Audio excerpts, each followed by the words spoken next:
Hello friends, हम आज अपनी नानी के बारे में बताएंगे क्योंकि उनकी इस समय तबीयत बहुत ज़्यादा ख़राब है। और क्या कहते हैं कि अब पता नहीं किस समय क्या कुछ हो जाए, कुछ कह नहीं सकते हैं। साल भर पहले उनके पास हम मिलने गए थे। साल भर हो गया होगा उसके, हाँ इसी सीज़न में गए थे, गर्मी का टाइम था। तब इच्छा कर रही थी उनको मिलने की, उनको देखने की, तो हम गए थे। तो उनकी हालत इस तरह की थी कि देख के बड़ी दया आ रही थी उनको। वो इस तरह से छुप के बैठती थी उस समय, वो साल भर पहले ऐसे छुप के बैठती थी कि लोग धूप में, वो अपने घर के अंदर नहीं आती थी, बाहर बारामदे में एक तखत के नीचे एक बोरा लिए हुए थे। बोरा लेके और एक लुटिया और एक थाली अपने पास में रख रहती हैं, और वो बोरा लेके तखत के नीचे ही सबसे छुप के बैठती थी, सबसे छुप के कि कोई उनको देख ना पाए, कोई उनसे कुछ बोले ना। हमेशा डरी सहमी बिल्कुल से गुड़ियाई भई तखत के नीचे घुस के बैठ जाती थी। हाथ में लुटिया लिए रहती थी, जैसे कोई उनको अगर छू ले तो झट से अपनी थाली या लुटिया, जैसी गंदी संदी हो चाहे जिस तरह से हो, वो उसको पकड़ा देती थी कि इसको इसमें खाना दे दो, इसमें पानी दे दो, बस। उनसे कोई अगर बात करना चाहता तो बात भी नहीं करती थी। तुम कितना भी उनको वहाँ से निकालने की कोशिश करो, लेकिन वो वहाँ से तखत के नीचे से नहीं निकलती थी। वही वो अपना जगह बना ली थी, बस खाना दे दो, पानी दे दो, वही लुटिया और थाली उनकी थी। कोई दूसरे बर्तन में उनको दो तो कहती नहीं, मेरा बर्तन, हमको इस खाना दो और उसी में बस पानी।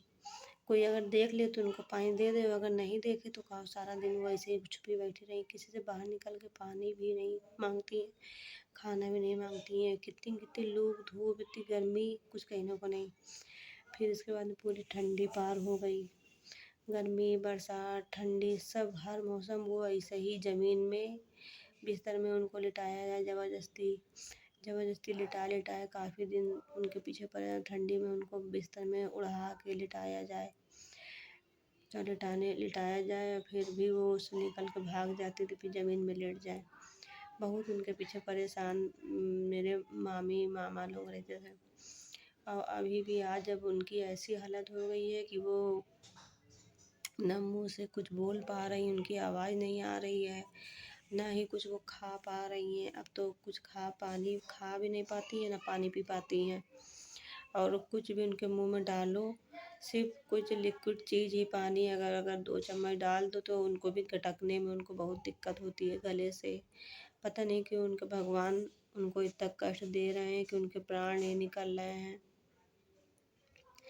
और हमें लगता है कि भगवान उनको, उनके प्राण हर ले तो ही उनको मुक्ति मिले, क्योंकि ऐसा उनको देख के इतना कष्ट होता है कि उनके शरीर में कुछ खाती पीती है नहीं है, तो उनका पूरे शरीर में हड्डियाँ से सब दिखाई पड़ती हैं, सब हड्डियाँ उनकी, कोई तुम उनकी हड्डियाँ एक एक हड्डियाँ उनकी दिखाई पड़ती हैं। मांस तो ऐसा लग रहा है शरीर में है ही नहीं है,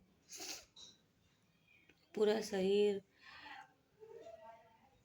इतना देख के इतना अपने उनके प्राण नहीं निकल रहे हैं, ऐसे छटपटाती हैं, हाथ पैर पटकती हैं कि उनके प्राण उनके निकल जाए, उनको मुक्ति मिले। हम तो सोचते थे पहले कि बुरे लोगों के साथ में इतने बुरे दिन होते हैं, लेकिन वो इतनी अच्छी अपने समय में रही हैं कि कभी भी उन्होंने किसी से भी हाथ उठा के लड़ी नहीं है, ना किसी से लड़ी है, ना किसी से बुराई भलाई किसी चीज़ में नहीं रहती थी, सिर्फ अपने काम से काम मतलब रखती थी। फिर पता नहीं कि किस बंधन में वो बंधी हुई, जो अभी तक की उनको मुक्ति नहीं मिल रही है। हमारे नाना तो काफ़ी साल पहले ख़त्म हो चुके थे, तब तो हम लोग छोटे छोटे थे, हमारी शादी भी नहीं हुई थी। तब से वो अकेले ही अपने बाल बच्चों को पालती रही हैं, समेटती रही हैं। फिर पता नहीं क्या है, कौन से माया मोह जाल में वो बंधी हैं, जो अभी तक उनको मुक्ति नहीं मिल पा रही है। बस यही हम चाह रहे हैं कि आप लोग भी उनके लिए दुआ करिए कि भगवान उनको मुक्त कर दे इस जीवन से, बस।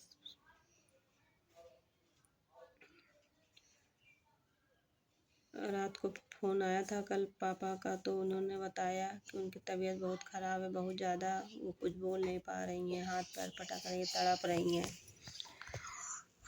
तब से दिमाग नहीं ठीक है। यही समझ में आ रहा कि पता नहीं कब ना कैसी बुरी खबर आ जाए हम लोग के पास में। इसलिए प्लीज़ आप लोग भी उनके लिए दुआ करिए और यही करिए कि भगवान उनको उनकी आत्मा को मुक्ति मिल जाए।